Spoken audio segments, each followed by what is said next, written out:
다음의 자료로, 요 자료로 선입, 후입, 이동, 총평균을 가지고 이 네 가지 방식을 다 해보래. 비교해보라는 거야. 상품이 들어오고 나간 거를 기록하는 상품 수불부라는 걸 만드는데 시험에는 상품 수불부를 만드시오는 안 나와요. 나올 수가 없죠.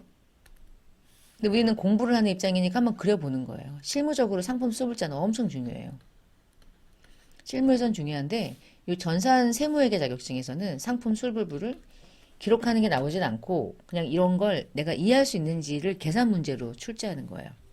그걸 기록해서 기말 재고가 자산이 얼마가 있는지 매출원가도 구해보시고 이 자료를 가지고 여러 가지 네 가지 방식을 모두 다 적용해서 계산을 하는데 재고자산 구할 때 아까 제가 수량을 계산하는 방법과 단가를 결정하는 방법 어떤 방법을 할 것이냐를 짝을 맞춰가지고 이 방식하고 이 방식하고 맞춰서 금액을 계산하거든요. 이렇게. 그럼 수량을 계산하는 방식이 계속기록법도 있고 실제 재고도 있고 그랬잖아요. 근데 후입은 계속기록법을 적용하래요.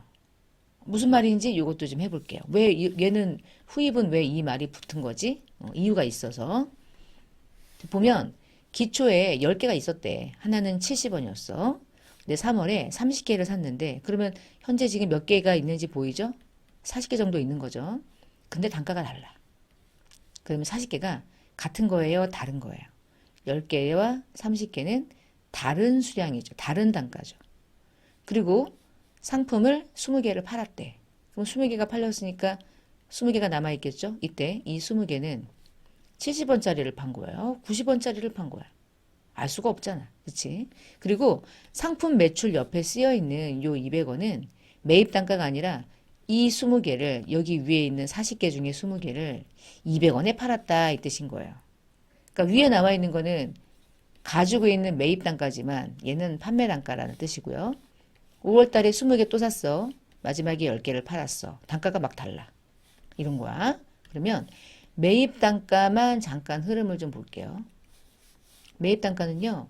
처음에 70원이었다가 그 다음에 90원이 됐다가 마지막 5월 달에는 100원이 됐네. 시간이 지나면 지날수록 가격이 상승하네요. 일반적으로 그렇죠. 가격이 상승한다는 가격의 흐름으로 이제 문제를 풀어 나가시면 돼. 이러니까 우리 애는 지금 현재 인플레이션 하고 있다. 이 가격이 상승한다. 이렇게 생각하시면서 제가 답을 일단 만들었어요. 같이 보면서 해볼게요. 어떻게 작성하는 거냐면 맨 처음에 적요가 들어가고요. 입고가 될 때 수량단가 금액, 출고가 될 때 수량단가 금액. 그래서 현재 남아있는 잔고 수량단가 금액을 적는 거야. 이게 장부, 상품 수불부. 그럼 맨 처음에 1월 1일에 10개가 70원이었잖아요. 그러면 1월 1일에 전년도에 넘어온 수량은 10개, 70원, 700원 이렇게 적어. 그러면 오늘 현재 잔고도 적어놔. 요거잖아. 두 번째, 3월 5일에 30개를 90원에 샀대. 그럼 3월 5일에 매입을 했죠. 30개를 90원에 39, 27, 2,700원 주고 산 거야. 근데 우리는 지금 무슨 방법으로 하고 있냐면 선입이에요. 선입은요. 먼저 매입한 걸 먼저 파는 거죠. 그러면 단가를 구별해 놔야 되기 때문에 항상 단가가 다른 수량은 쪼개서 적어 놓는 거야. 10개는 70원짜리 700원 따로 적고 그 다음에 매입한 걸 그 다음 줄에다가 30개 90원 2,700원 더하면 3,400원이지만 따로따로 현재 몇 개 팔 수 있느냐를 볼 때 선입선출법이든 뭐든 상품 수불부를 열면 10개가 70원짜리 30개가 90원짜리 전체 40개가 팔 수 있구나가 보이겠죠. 자, 그리고 나서 4월 15일에 드디어 팔았어. 20개를 팔았는데 요 판매 단가 200원은 여기다가 적용할 필요가 없지. 판매 단가는 그냥 매출액을 기록하기 위해서 알려준 거니까. 4,000원. 그쵸? 그러니까 매출액은 4,000원이야. 20개가. 근데 이 20개는 어떤 걸 팔았느냐를 기록하는 거거든요. 근데 선입은요. 요 두 개 중에 먼저 매입한 게 얘잖아. 그럼 얘를 먼저 판 거야. 그리고 나서 나머지 전체 20개 팔았는데 그 20개 중에 얘는 다 팔았고 30개 중에 10개를 판 거죠. 걔는 90원짜리죠. 그래서 900원. 왜 이렇게 쪼개? 먼저 매입한 것부터 먼저 팔았는데 그 다음에 또 수량이 부족하니까 그 다음 거 갖다 판 걸로 보는 거야. 그러면 전체 20개 팔았죠? 그러면 현재 남아있는 건 30개 중에 10개 팔아서 남아있는 수량은 20개고 90원짜리가 남아있는 거죠. 이렇게. 그리고 나서 또 매입을 해요. 20개를 이제 100원 주고 샀대. 그러면 또 단가가 달라졌으니까 요 20개는 90원짜리 그대로 내려오고 요 20개는 새로 100원짜리 2,000원 들어와. 마지막으로 한 번 더 팔았대. 10개 그리고 개당 200원에 팔았대요. 그럼 매출액이 얼마 얘는? 2,000원. 그럼 전체 몇 개 팔았냐면 30개 팔았는데 30개의 매출액은 6,000원으로 이미 상품 매출이든 제품 매출이든 이렇게 잡은 분개를 했을 거 아니에요. 뭐 외상이든 현금이든 매출이 일어날 때마다 매출은 잡아놔. 근데 왜 상품이 대변적으로 사라지는 분개를 안 했냐면 이유는 이거지 뭐. 얼마짜리가 팔았는지를 어떤 방식에 의해서 구하느냐에 따라 금액이 달라지니까.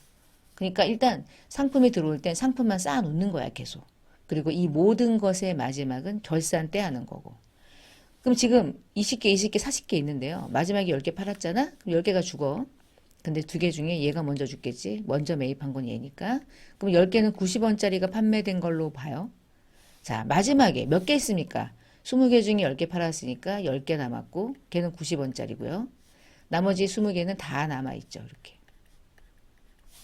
이런 식으로.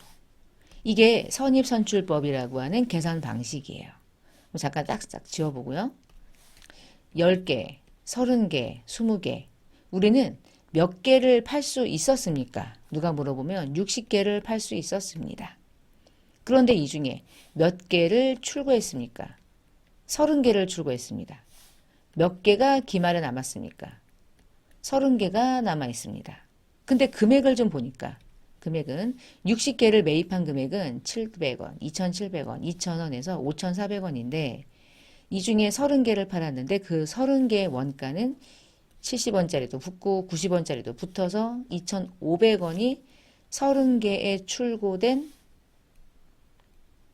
원가가 됐죠. 얘가 됐죠. 30개는 2,500원짜리의 원가를 구성하고요. 기말에 남아있는 잔고도 사실은 30개다. 똑같지? 30개인데 단가가 달라서 기말에 보유하고 있는 원가는 2,900원이 된 거지. 그러니까 60개라는 수량 중에 반 팔았고 반 남았는데 그 반반의 금액이 얘는 2,500원이고 얘는 2,900원이야. 왜 다르냐? 단가를 다르게 적용하기 때문에. 누가 더 30개의 원가가 높아요? 금액이 높아요? 얘가 높죠. 얘가 높을 수밖에 없죠, 지금은. 왜 그러냐면 먼저 매입한 걸 먼저 팔아서 매출원가 30개에다가 적용하는 이 금액은 먼저 매입한 단가가 낮잖아요. 낮은 단가가 곱해지니까 금액이 낮아지고 기말에 남아있는 재고자산은 나중에 매입한 단가는 얘는 무조건 남아있지? 안 팔렸으니까. 근데 마지막에 매입한 단가가 높아. 높은 단가가 기말에 남아. 그러니까 높은 단가가 기말에 남아서 재고자산은 상대적으로 높게 된다고요. 제가 상대적으로 높다 낮다라고 얘기하는 이유가 얘도 30개고 얘도 30개여서 얘는 2,500원이고 얘는 2,900원이어서 그럼 여기서 질문 30개가 팔렸죠? 30개가 2,500원에 2,500원짜리가 판매된 걸로 보는 거거든요. 근데 우리는 30개를 1년 동안 200원에 팔았단 말이야. 그러니까 우리는 매출액이 얼마입니까? 6,000원이죠. 근데 우리는 30개를 이 단가가 곱해져서 30개의 원가를 얼마로 보고 있는 거야. 계산해 보니까 2,500원이라고 보는 거죠. 그럼 누가 질문해. 야, 우리는 30개 1년 동안 팔아서 얼마가 이익 난 거야? 아, 이익이요? 6,000원이 30개를 팔아가지고 생긴 매출액이고요.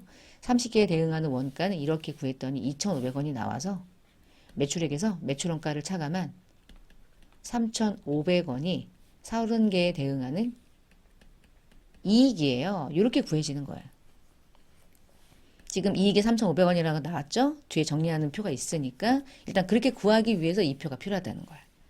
그래서 매출원가가 얼마입니까? 매출원가 여기서 30개의 매출원가는 2,500원. 30개의 기말재고자산은 2,900원. 이렇게 구해진 거죠. 똑같은 자료를 가지고요. 자, 근데요, 이제 두 번째. 후입은 어떻게 하는지 해볼게요. 후입은요, 1월 1일에 10개 70원, 700원 들어온 거 똑같아. 그리고 매입할 때 30개 90원짜리가 들어오면 따로따로 적는 거 똑같아요. 순서도 똑같아요. 근데 상품을 20개를 팔 때 있잖아. 20개를 팔 때 어떻게 하냐면 후입이야.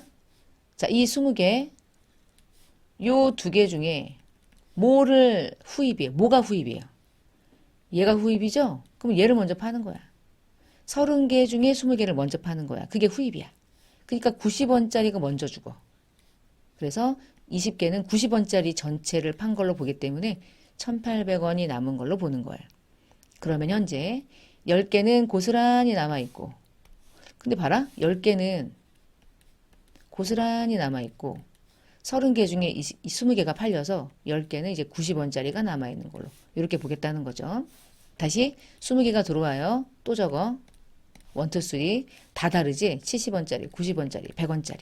근데 마지막에 10개 팔잖아? 그러면 하나, 둘, 셋 중에 후입이 뭐지? 후입이 요거죠. 그러니까 얘를 또 팔아. 가장 높은 단가가 막 팔려. 100원짜리가. 그래서 1,000원이 남아. 그러면 현재 남아있는 수량은 10개, 10개, 20개 중 10개 팔렸으니까 10개, 10개, 10개. 30개죠? 1년 동안 판매된 수량도 30개죠? 60개에 해당하는 5,400원은 불변. 요건 불변. 이게 움직이는 게 아니니까. 매입한 게 움직이는 게 아니죠. 팔린 수량에 대응하는 원가를 어떻게 구할 거냐. 이게 핵심이니까. 그럼 지금 보니까 30개를 팔았고 30개가 남아있는 건 수량은 똑같아. 선입이든 뭐든. 수량이 부족해서 뭐 누가 도난당했거나 이런 건 아니니까. 근데 금액이 달라지지. 얘는 2,800원이 원가가 나왔고 얘는 2,600원이 기말재고자산이 된 거죠. 아까랑 다르죠. 자, 근데요. 지금 제가 이렇게 계산할 때 이 방식으로 구하는 것도 가능하지만 만약에 여러분 후입이잖아. 그럼 후입은 어떤 식으로도 볼 수 있냐면 이렇게도 볼 수 있어. 일단 요 20개가 팔리고 요 10개가 팔린 거는 맞는데 이때 여기다가 적용해야 되는 단가가 지금 판매되는, 지금 출고되는 이 시점에 후입을 적용하는 게 맞는 건지 아니면 모든 입고가 끝난 상태에서 마지막에 매입한 게 하나, 둘, 셋 중에 사실은 얘라면 얘를 먼저 판매된 걸로 보는 건지에 따라서 숫자가 달라질 수 있다는 거예요. 왜 그러냐면 우리가 수량을 구할 때 요 수량들을 체크할 때 계속기록법이라는 방식도 있었고요. 실제재고조사법이 있잖아. 근데 계속기록법은 수량을 계속 기록하니까 이날의 후입 단가, 이날의 후입 단가를 그때그때 적용할 수 있지만 실제재고조사법은 모든 재고자산이 끝나고 기말에 하는 거잖아. 그러니까 기말에 들어가서 보면 얘가 후입일 수도 있다는 거지.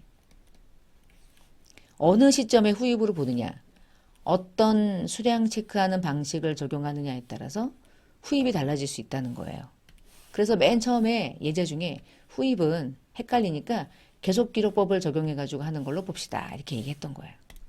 그러니까 계속기록법으로 가면 이거고요. 실제재고조사라고 하면 모든 입고가 끝나는 시점에 이 10개는 100원짜리가 판매된 걸로 요 20개는 100원짜리 중에 일부, 90원짜리 중에 일부 뭐 이런 식으로 계산하겠다는 뜻이죠. 별로 중요하진 않아. 왜 중요하지 않냐면 잠깐 여기 와서 후입은 여기다가 제가 안 적었군요. 뒤에다 여기다 쓸게요. 지금 우리가 후입을 적었잖아요. 어떤 사람이 나중에 매입한 걸 먼저 팔지? 사실 상식적으로 생각해봐. 여러분 제가 이제 문을 열고 들어갔어. 물건들이 막 이렇게 쌓여 있어. 선입은요. 가장 먼저 매입하는 걸 판단 얘기잖아요. 이렇게. 근데 두부나 음식 같은 경우 또는 뭐 전자제품도 마찬가지야. 여러분 물건을 팔 때 새 거를 팔아요. 예전 거를 먼저 떨어야 돼요. 예전 걸 떨지 않으면 계속 얘가 먼지가 쌓여가지고 결국은 하나도 못 팔고 버리게 되잖아. 그러니까 예전에 매입했던 걸 어떻게든지 빨리빨리 재고 처분해야지. 그게 선입이야. 근데 후입은 완전 반대야. 후입은요. 이렇게 하겠다는 거야. 야, 후입이야? 후입은 먼저 들어온 걸 먼저 팔지 않고 나중에 이 중에 나중에 들어온 거 요거 있지? 요거 먼저 파는 걸로 볼게. 이게 후입이거든요. 이론적으로 타당한가? 실제로 그렇게 안 팔 거 아니야. 무조건 저 안에 있는 것보다 먼저 팔잖아.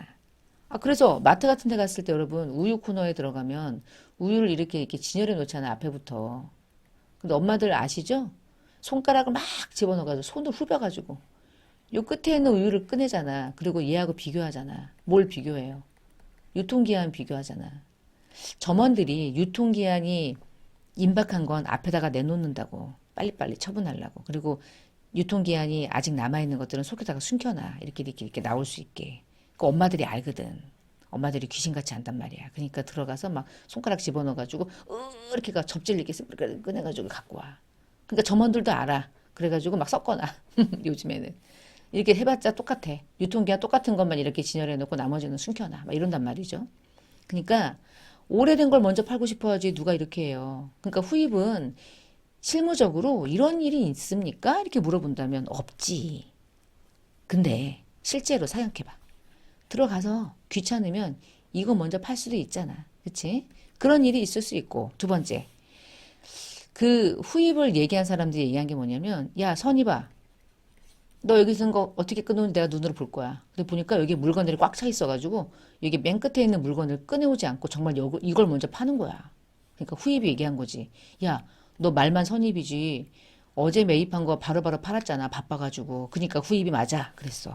그랬더니 선입을 얘기하는 사람들이 바보 같은 소리. 여기에도 문이 있지. 여기로 들어가서 꺼내오지. 너는 문이 한 개니? 나는 문이 10개다. 그러니까 선입이 합리적이고 정확하다고 볼 수 있겠죠? 근데 후입을 쓰는 기업들은 어떤 기업들이냐면 여전히 있어요. 예를 들면 여러분 고물상 같은 데 있잖아요.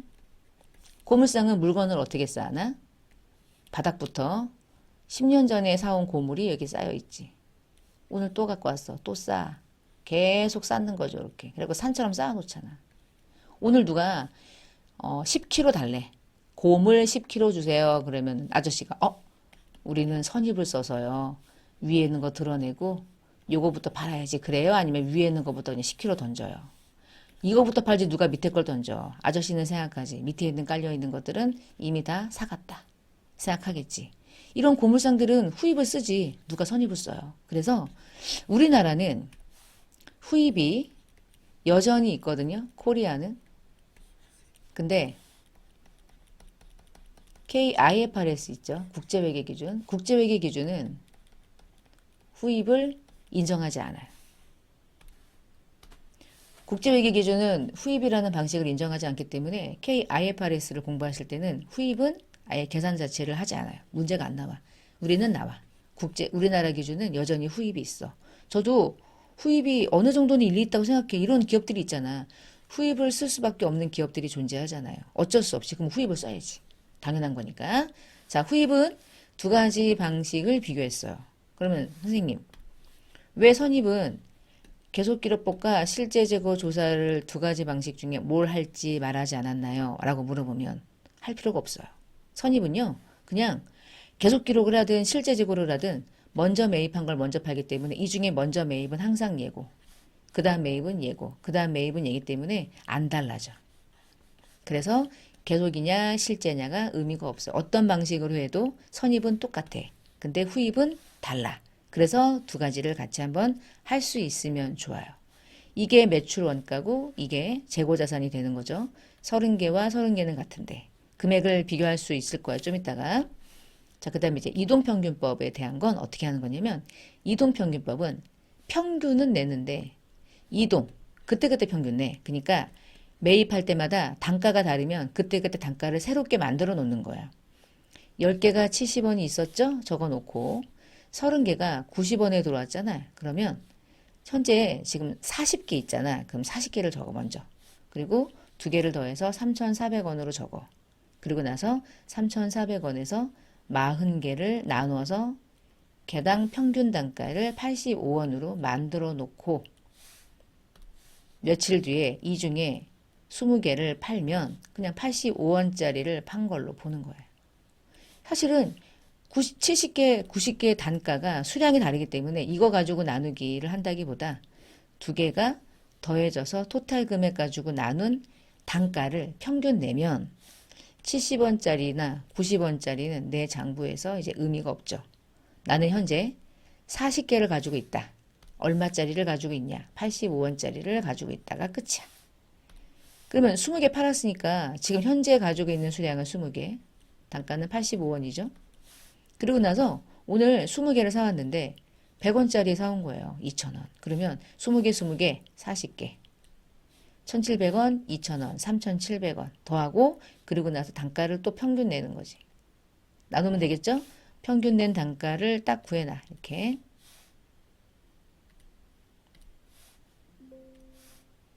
단가를 딱 구해놔. 구해놓고 이 중에 10개 팔았잖아요. 그럼 10개 죽일 때 92.5원이 죽는 거죠. 그리고 925원이 죽어. 자, 이런 방식이에요. 그럼 현재 이동평균법에 의해서 구할 땐 몇 개 팔았나요? 똑같죠. 몇 개 남아있나요? 똑같죠. 근데 매출 원가는 2,625원이 나오고 기말재고자산은 2,775원이 나와. 이동평균법은 종종 어떤 식으로 시험에 나오냐면 이렇게 자료를 주고 기말재고자산의 단가는 얼마인가요? 이렇게 물어볼 수도 있어요. 그러면 계산을 할 수 있어야겠죠. 그래서 한번 풀어본 거예요. 계산을 할 수 있게. 매입할 때마다 전체 금액을 만든 다음에 그 수량에다가 단가를 단가를 만들어. 그리고 또 매입해서 원가가 달라지면 원가 더하고 수량을 더한 다음 나눠. 그래서 보유 단가가 나오는 거죠. 이 단가를 그 다음에 쓰는 거야. 팔 때. 이 단가를 그 다음에 팔 때 쓰는 거지. 그러니까 출고할 때 단가가 그때그때 다를 수 있죠. 이게 이동평균법이에요. 매출원가는 2,625원이고 기말재고자산은 2,775원이 됐죠. 방법이 달라서 금액이 막 달라. 그러나 수량은 같죠. 이게 이동이고요. 마지막으로 총평균법은 어떻게 구하냐면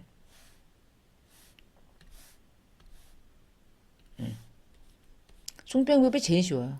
총평균법은요. 10개 해가지고 있었죠. 수량만 더해놔. 수량만 카운트해놔.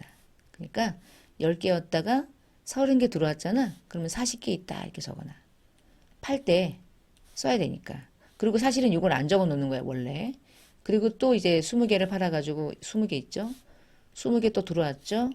40개죠. 근데 이 중에서 10개 팔았죠. 그러면 30개 있죠. 이렇게 수량만 카운트해 놓는 거야. 얘도 원래 수량만 카운트해놔.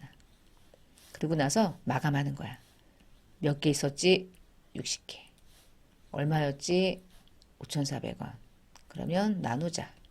그래서 평균 단가를 1년에 모든 입고와 원가를 가지고 한 번 평균을 내는 거야. 그게 총평균법.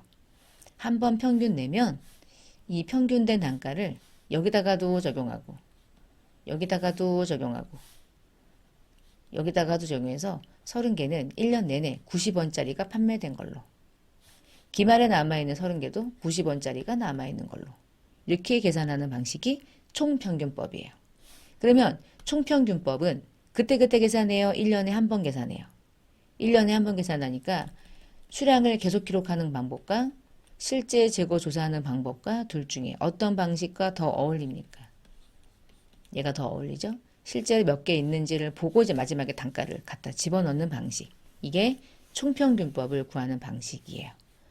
자, 계산하는 방식을 아까 우리 교재 앞에 나와 있던 내용을 이제 한번 읽어볼 테니까 한번 보세요. 선입은 어떻게 구하냐? 먼저 매입한 게 먼저 판매되는 걸로 본다. 과거에 매입한 상품의 단가가 매출 원가를 대체적으로 이제 다 구성하겠죠. 그리고 최근에 매입한 상품은 기말 재고로 남아있을 가능성이 상당히 높죠. 예전에 매입한 건 바로바로 팔고 최근에 매입한 건 기말에 남아있을 가능성이 높죠. 그러면 가격이 상승하는 경우, 인플레이션 하는 경우에는 이익이 과대계상되는 특징이 있다. 얘는 과소계상된다는 특징이 있다. 막 이런 특징들이 있는데 이 특징들을 요걸 먼저 하고 봐야 되겠다. 우리가 지금 총평균법까지 계산하는 과정을 봤잖아요. 그래서 30개가 똑같이 판매되고 기말에 남아있는데 원가가 다르고 기말 재고가 다른 걸 봤죠. 그러나 변하지 않는 게 뭐예요? 60개를 샀고 그건 5,400원이었다. 이건 똑같지. 이 중에 30개로 쪼개지고 30개로 쪼개지는 거지. 금액과 함께. 이렇게 나눠지는 과정을 취하는 거죠. 그러면 선입하고 후입하고만 여기다가 적용하는 것을 어떻게 하는 건지 한번 비교를 좀 해볼게요. 상품은 자산이잖아요. 상품은. 여러분 상품은 자산이니까 자산은 전년도에 넘어온다면 자산은 증가되는 게 차변이고 기초의 상품이 넘어왔다면 그 상품은 700원만큼이 차변으로 들어올 거야. 이게 이제 1월 1일이란 뜻이야. 부채는 대변에 발생하지만 자산은 차변에 발생하고 잔액이 넘어왔다면 차변으로 넘어왔겠죠. 자, 그 다음에 1년 내내 2,700원 매입했고 2,000원 매입했어요. 그럼 두 개 더하면 4,700원을 1년 동안 매입한 거죠. 그리고 다음 시간에 하겠지만 여기에 들어오는 매입액은 항상 순매입액이 들어오는 거야. 총에 들어오면 안 돼요. 그러면 T자 계정으로 계산하는 이유는 그래서 기말재고가 얼마가 나왔는지를 빨리빨리 구하기가 마감하기가 좋거든요. 700원, 4,700원 합계가 5,400원이었어. 근데 5,400원어치가 다 남은 게 아니잖아. 이 중에 30개를 팔았죠. 근데 그 30개가 2단가가 곱해져서 얼마짜리가 30개의 원가가 된 거예요. 2,500원은 빠져나갔고 2,900원은 남아있는 거잖아. 그래서 이 중에 상품이 팔렸을 때 그때야 비로소 상품이 대변에 오는 거예요. 이렇게. 상품이 팔렸을 때만 대변에 오는 거예요. 요거 이제 분개하고 하는 것은 다음 시간에 볼 거고 상품이 빠지면 상품이 나가는 거잖아. 상품은 자산, 자산의 감소는 대변. 그러면 2,500원, 전체 5,400원, 근데 2,500원이 나갔어. 그럼 2,500원이 나가면 얼마가 남은 거야? 2,900원이 남은 거잖아. 그 2,900원이 뭐야? 내년으로 2월 될 거지. 그래서 여기다가 쓴다고 그냥. 기말에 남아있는 상품은 2,900원이라고 표시하는 거예요. 표시. 그러나 이게 5,400원 어치고 얘가 2,500원이 나갔잖아. 그러면 차변에 2,900원어치가 남아있는 거잖아. 이렇게. 여기에 있는 거잖아. 2,900원이. 금액으로 말하면. 이게 그 다음 연도에 그대로 기초가 된다고요. 이렇게. 근데 이 과정에서 T자로 보여주면 이게 합이 5,400원이야. 이게 2,500원이야. 그럼 얘가 2,900원이고 얘가 기말이구나를 계산할 때는 T자 계정으로 말하는 게 훨씬 심플하다는 뜻이지. 계산할 때는. 대변에 기말이 있다고 대변으로 잔액이 넘어간다는 뜻이 아니라는 거. 그것만 기억하시면 돼요. 근데 후입은요. 전체 5,400원 중에 매출원가가 2,800원이 됐잖아. 그래서 기말 상품이 2,600원이 됐죠. 똑같은 5,400원이에요. 이건 불변이거든요. 자, 이거는 불변인데요. 아까 매출액이 두 개 더해서 6,000원이었던 거 기억나세요? 매출액이 6,000원이거든요. 근데 선입을 적용하니까 매출원가가 2,500원이 돼. 그러면 얘에 대응하는 이익은 3,500원이 이익이 나. 근데 후입을 적용하면 매출원가가 2,800원이 돼요. 그러면 이익이 얼마인 거예요? 3,200원이죠. 누가 더 이익이 크게 계산이 됩니까? 선입이 3,500원이라는 이익이 나왔고 후입은 3,200원의 이익이 나왔다는 얘기는 얘가 이익이 과대계상되는 거죠. 이익은 과대계상되죠. 그러나 매출원가는 얘가 작죠. 매출원가가 작으니까 이익이 커지지? 매출원가는 비용이고 비용이 적게 반영되면 이익은 커지죠. 그러면서 동시에 기말에 남아있는 재고자산도 얘가 크지. 얘는 작지. 매출원가를 높이 책정하면 자산은 작아지고 매출원가를 적게 잡으면 기말 재고자산은 과대계상되죠. 논아먹는 거거든요. 이렇게. 그 대부분 실무 현장에서 이익을 조장하잖아. 분식회계하고 막 그러잖아. 그 제일 편하게 하는 방식이 재고자산에서 건드리는 거야. 분개만 하면 돼. 매출원가를 조금 잡아. 그러면 이익이 나. 심플해. 끝. 매출원가를 많이 잡아. 그럼 이익이 감소해. 그냥 딱 마지막에 어떤 방식으로 하느냐에 따라서 이익이 움직이거든. 똑같이 매입했고 똑같이 팔았잖아. 매출액도 똑같잖아.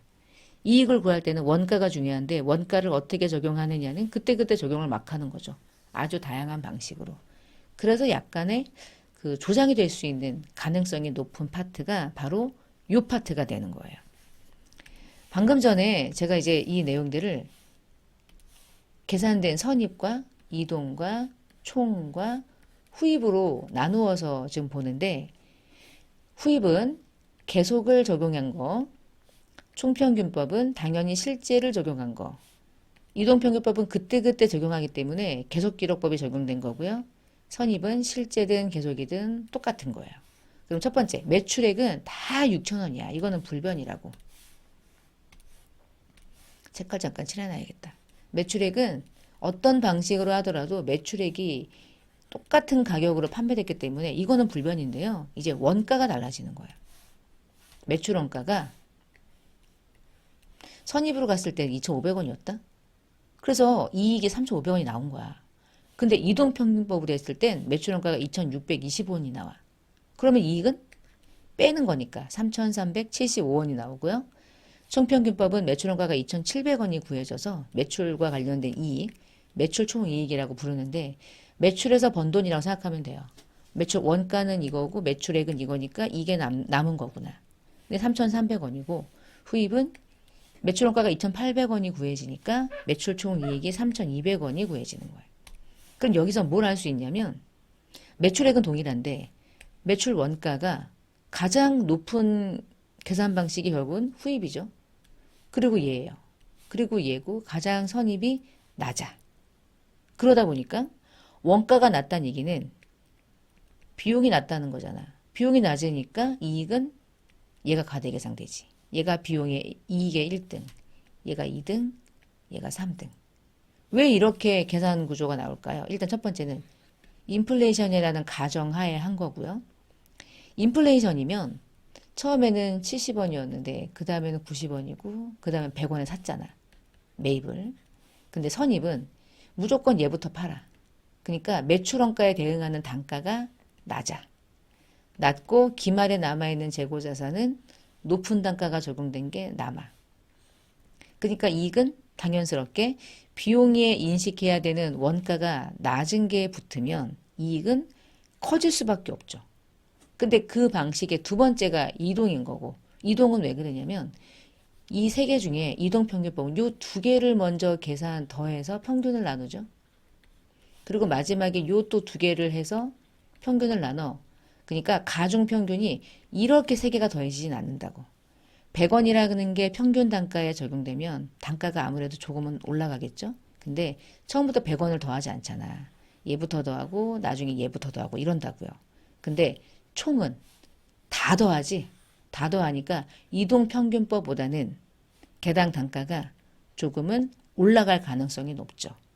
근데 완전 특이한 건 후입은 70원짜리, 90원짜리, 100원짜리 중에 극단적으로는 100원짜리를 먼저 파는 것처럼 실제 재고하면 할 수 있고 계속기록법이라고 할지라도 이 두 개 중에 팔 땐 반드시 뒤에 거부터 먼저 파니까 얘가 매출된 걸로 보니까 기말 재고가 처음에 10개가 70원짜리가 이렇게 있었잖아.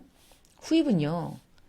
기말 재고가 10개 이상 남아 있다면 계속 그 10개는 항상 얘겠다. 얘는 회사가 스탑할 때까지 이 10개는 계속 기말 재고로 남겠다. 썩겠는데? 나중에 버리겠는데 이거? 그쵸? 안 팔리니까. 이 10개는 완전 3년 전 거거든. 어제 산 건 오늘 팔아. 근데 3년 전, 10년 전에 산 건 계속 재고로 남아. 그래서 IFRS는 얘를 X 하는 거야. 말도 안 되는구나 이거. 이렇게 X. 극단적이진 않겠지만 그러면 기말 재고가 달라지죠. 방금 전에 이 계산 구조잖아요. 전체 금액 중에 매출 원가가 30개가 팔렸으니까 너 팔리고 난 남았고 너는 비용, 나는 자산.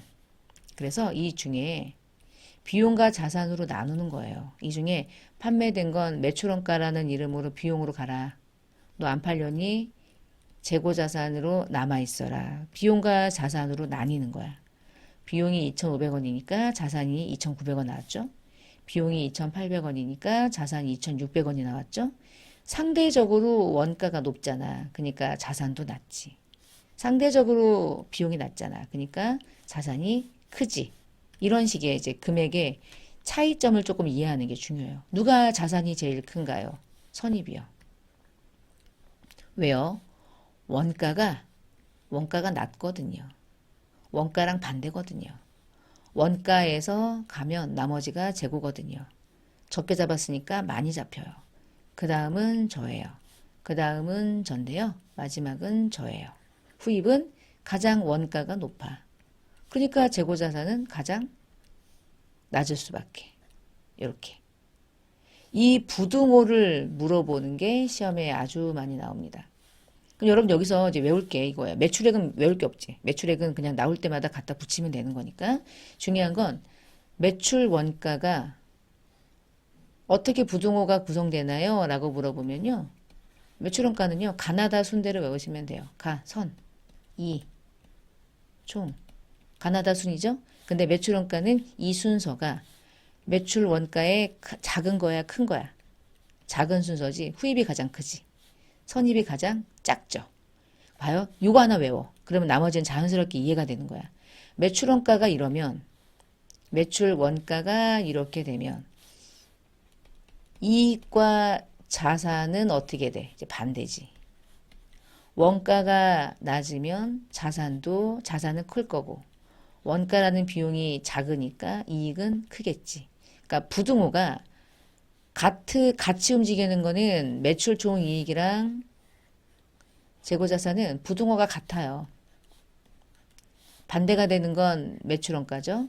매출원가는 누가 가장 낮은지만 하나 정리해 놓으면 이익과 자산은 얘가 더 크다. 이렇게 해서 부등호를 하나 외워주면 요거에서 이제 객관식 문제로 아주 많이 나오는 구조니까 요거 정리해 놓으시면 좋고요. 다시 이제 여기서 요 앞으로 잠깐 가서 요 계산 구조에서 방금 전에 수량 결정이랑 단가 결정이랑 얘기할 때 개별법은 계속 기록을 쓰든 실제 그 조사를 쓰든 가장 정확하고 바로바로 적용하는 거니까 둘 다 가능하고요. 선입도 둘 다 가능해요.